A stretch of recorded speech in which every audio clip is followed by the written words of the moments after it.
Alright guys, so it's time to settle in and get some work done today. I recently got in a package from my friends Evan B and Chappie, who kind of formed together Super Saiyan style into a fusion to form the Hooligan Blaster Modding Company, which is a fashionable thing to do these days if you have a 3D printer and a dream. Now, they've made a variety of products. They sent me over pretty much one of everything, but one of them is head and shoulders above the rest because nobody else is really doing it right now, and that is they are precision machining flywheels, out of Delrin. Now Delrin is something that has very tight tolerances and allows you to get almost identical flywheels, which means no more balancing for weight, and they're smooth and concave. They're high crush flywheels, which means when put in something with regular spacing, as opposed to the spacing in a regular strife here, which crushes the darts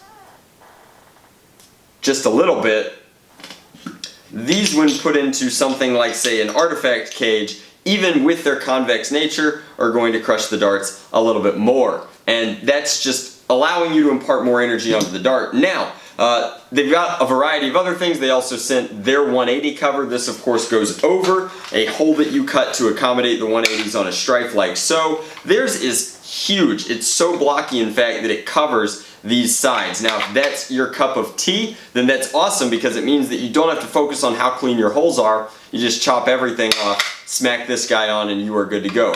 Branded with Hooligan, that's pretty nice. They also sent along two unmarked 180s. I am not sure what these are. I assume that they are Aussie spec motors because they look like Aussie spec motors though. And then they sent along this. This is of course an extended magazine release for the strife, and so that allows you to drop your magazines almost AK style. Now I don't really necessarily like the extended magazine releases because I have very long middle fingers and the stock release has always been fine for me. And I came to realize when thinking about like how do I test these flywheels, how do I find out if they're good enough for use in all my modifications, especially since like they're pretty fairly priced. I was like, what should I make? What should I make? Clearly the guys over at Hooligan think that I should make a 180 strife of some variety, and maybe their flywheels are optimized for that, but I really like standard size 130 builds, and I thought that I would use my last Artifact Red cage, which is of course the ones that are in line, not canted, and I'd use that to make something really special, something that I've wanted for a long time, which is a Sleepy Strife. Now you guys should be familiar with the concept of a sleeper because I built this a long time ago. This is the Lazarus Raven. It has the original prototype Dr. Snicka's flywheel cage inside, but otherwise looks like a stock Raven, and that's part of what makes it special, and it allows it to be a rough and tumble blaster at wars. So the idea of having a Sleepy Strife that I can put all manner of tactical attachments on sounds pretty good. I can also fix a correction in the Strife that I don't really like. I love the original Elite Blue Strife, but I don't like that the white stripe is broken up by the battery door. So I've grabbed one of my OJ Strife doors that I replaced with one of umpteen battery tray enhancements, and I've gone ahead and prepped the back end of that so that this will accept LiPo power. So without any more talking about it, let's go ahead and crack this Strife open and get to work. Old Strifes still have this lock in them.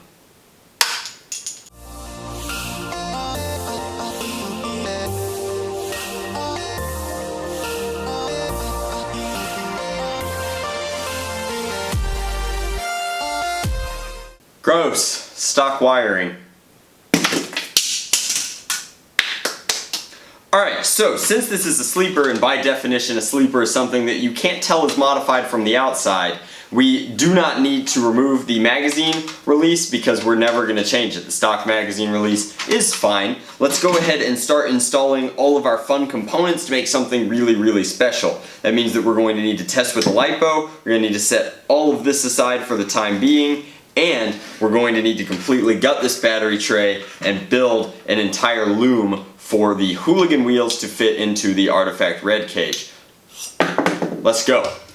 Okay guys, so you can see here that we fully set the 25 milliamp switch down here, and that is very responsive, very clicky, it's very nice. We actually put a shield over everything so that even though it's set at an angle, it's going to stay exactly where it is and it can't go anywhere. Then we're running 16 gauge silicone grade hobby wire through the blaster all the way through to here. We've actually brassed this flywheel setup, and that's just a simple 9/16 brass feed ramp, which has been epoxied directly to the cage, so again, it can't go anywhere. Then the Hooligan flywheels were a really good push to fit onto these spindles for the motors that I'm using. I'm actually using some super old school Falcon 130s because I had them and I figured if I was going to use my last red cage, I might as well use my last old school 130 tin cans. So I also like that you can change the brushes on them.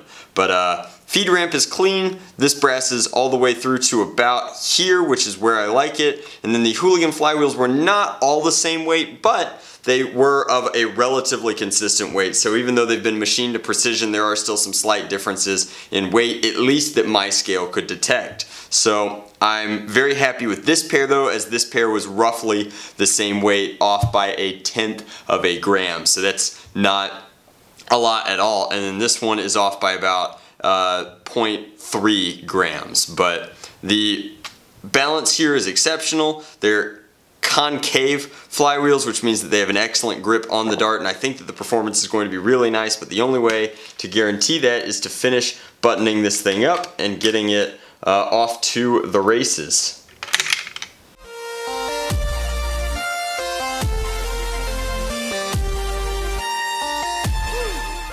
Alrighty guys, so I've been meaning to make a final video on this for a while, but I had to take it to an SE&C war first and really get a good field test for these parts before I was comfortable either giving them a yay or nay for use. So the big change in this blaster is of course that it is using the new Hooligan wheels. So it runs off of a 2S LiPo. The way that I tell it apart from my regular stripes is that it has an OJ battery door, but it is a regular old school Strife. Now, loaded this up with Kush darts, but at the SE&C war I used it for about 3 rounds, and it went toe-to-toe with FDLs and other modified blasters, and it performed very nicely. The accuracy was solid. I really dig the dart fit on the Hooligan wheels, and I think that the brassing helped just a little bit. So overall, this setup of like brass artifact cage with Hooligan wheels, I think is solid. I am going to fire it a couple of times at my target just to show that it's relatively accurate. And now, since I've got the softbox set up,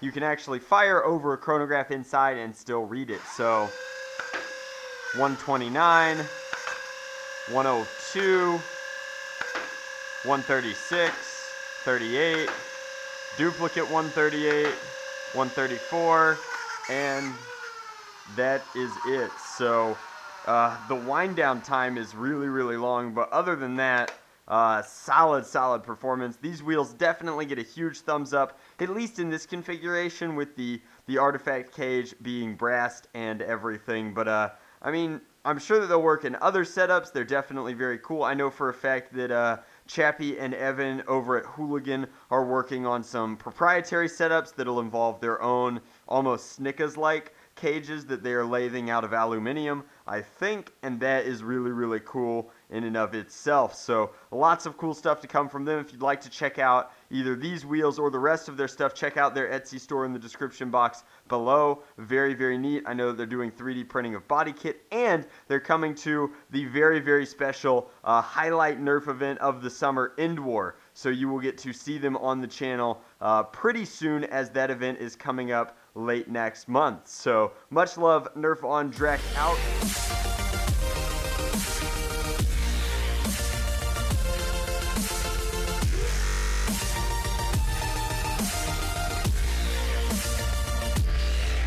Yeah.